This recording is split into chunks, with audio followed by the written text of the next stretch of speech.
quote. He says, "You see this creature with her curbstone English, the English that will keep her in the gutter to the end of her days. Well, sir, in 3 months I could pass that girl off as a duchess at an ambassador's garden party. I could even get her a place as lady's maid or shop assistant, which requires better English." And he's successful. But his success comes at a cost to Eliza Doolittle. She has an inability to navigate those two Englishes. She says, "I can't. I could have done it once, but now I can't go back to it. Last night when I was wandering about, a girl spoke to me, and I tried to get back into the old way with her, but it was no use. You told me, that when a child is brought to a foreign country, it picks up the language in a few weeks and forgets its own. Well, I am a child of your country, and I have forgotten my own language and can speak nothing but yours." So that brings us to the oddball children of the 70s, or that's kind of how I refer to myself. My own experience was very similar. Because my dad came from that era of the civil rights movement, he really strongly emphasized education and the way that I spoke. And so I did well in school, and I made many friends of other races, but I was ostracized by many within the black community. When I moved to Portland, Oregon, I met quite a few other black females like me. And so I went back to Facebook and went to talk to some of my friends about this. And I'm going to read to you what they had to say about their own experiences with talking white. This is my friend Eris, and she's a social worker in Portland. And she says, "Being called white and being told that I thought I was better than others because I talked white is a common refrain amongst most other black folks I know. I think the singular cost I can pinpoint was the inability, ironically, to vocalize my identity as a black woman with confidence. How can one talk white and be black? Beyond that, I think it not only kept me thinking I couldn't fit in with other black people, but I wonder about the perceived barrier those other black people felt in relating to me. I believe my way of speaking limited the people I get to interact with. As you know, I was excited to meet you and others in Portland. I had never been able to befriend a group of black women who had such similar experiences. My previous experience is that the few other black people I worked with had their work speak and their social speak. I don't, and so, I felt shut out. I think the overall cost was complete confusion about who I am in the world. It's been an exhausting process. Since my specialty is mental health, I can just tell you that I know I come to this field honestly.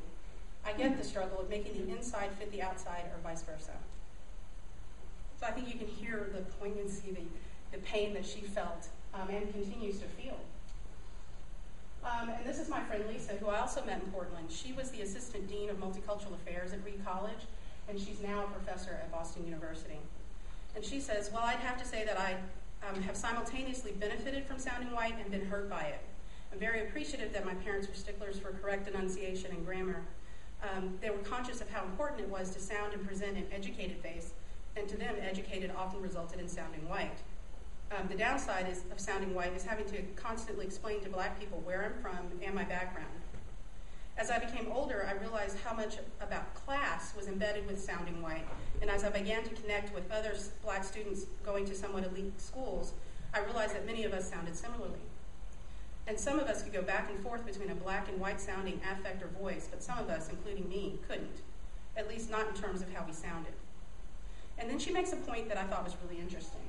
She says, "But our back and forth was rooted in the activities we did in our spare time and how we spent our summers with grandparents in the South. I would say that as I've matured, I came to recognize the level of expectation and give back that black folks across class and education level expected of someone like me. So I guess if I sounded white and didn't do work that reflected a commitment to the advancement of black people, that would be problematic for me." So when she said that there's this connection or an acceptance by the black community of those who sound white but are actually doing good works for the black community, it made me think of black Republicans. And actually, I'm gonna talk about that. I'm gonna get there in a second, but I think I have another slide to go to first.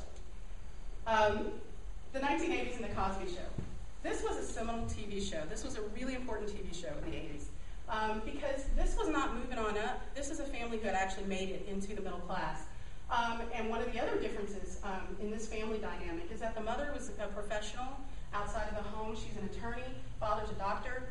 The kids, several of them in the Cosby Show do talk white, but this wasn't considered. Nobody really criticized those kids for that.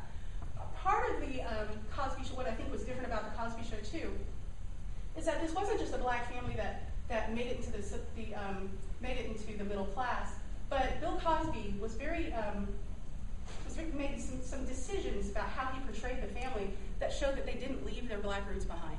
So, for example, every time you'd see Bill Cosby in one of these sweaters, those sweaters were designed by a famous African-American designer that most black people knew about. The kids, when they went off to college, all went to historically black colleges. So what I see here is what was changed was this expansion of what the middle class meant. And that's one of the reasons that I think that show was so important. Here we're going to go to the Black Republicans. I wanted to take what Lisa had to say about how the black community perceives blacks who supposedly talk white and whether or not they give back to the community. And Clarence Thomas is definitely not somebody who's beloved by the black community, although he is very successful and has reached the middle class. Condoleezza Rice, there's definitely much more acceptance of her, and I think it is because she is perceived as, even though she was perceived as being even though she was Republican and in George Bush's administration, she's perceived as someone who didn't completely forget where she came from.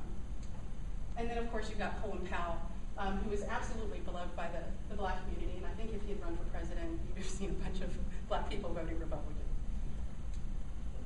The Obama era. Obama has been called articulate many times, and in fact, that was a really big flap when he was running for president, and it was the first time that I saw in popular culture and in the media that word really being discussed and all the nuances of it. Yet it's also been noted that Obama's speech echoes the rise and fall and the cadence of the preachers in the black church.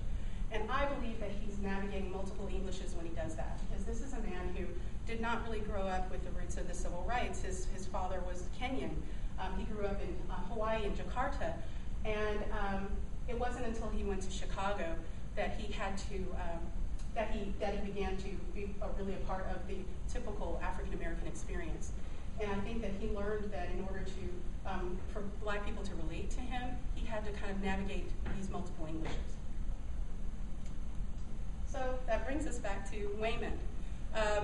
When I was working on this presentation, I wanted to get a perspective from him on how he perceives talking white. He was very successful in school, and he was successful not only academically, but he was successful socially with all these different groups of people. So it made me think that perhaps we're about 20 years apart. Perhaps he didn't experience the angst that my generation felt academically. And so he says, oh, that's why I don't understand you all's perspective. The generational differences are vast, which makes me feel really old. You grew up in a time where black people strongly wanted to identify themselves with each other. They wanted to be totally set apart from the white man. Now I think America's turning into a huge salad bowl. It's more socially acceptable for a black man or woman to act white. And then he says, that's the reason I love taking AP honors classes. I would usually be the only chocolate drop in the classroom, but meeting other black people similar to me was cool. And so then I want to leave with this quote. This is a professor, an African-American professor who's written a book called The History of White People. She says, I was a professor at Princeton for a long time, and I did my PhD at Harvard, and I circulated among wealthy people. So much of what is considered what white people like is what middle-class people like. I live in New Jersey, and we have middle-class people of every background, and we all like those same things. It's very common, particularly in the 20th century, to make the equation that white means middle class. It's a lazy equation, and as time goes by, it becomes lazier.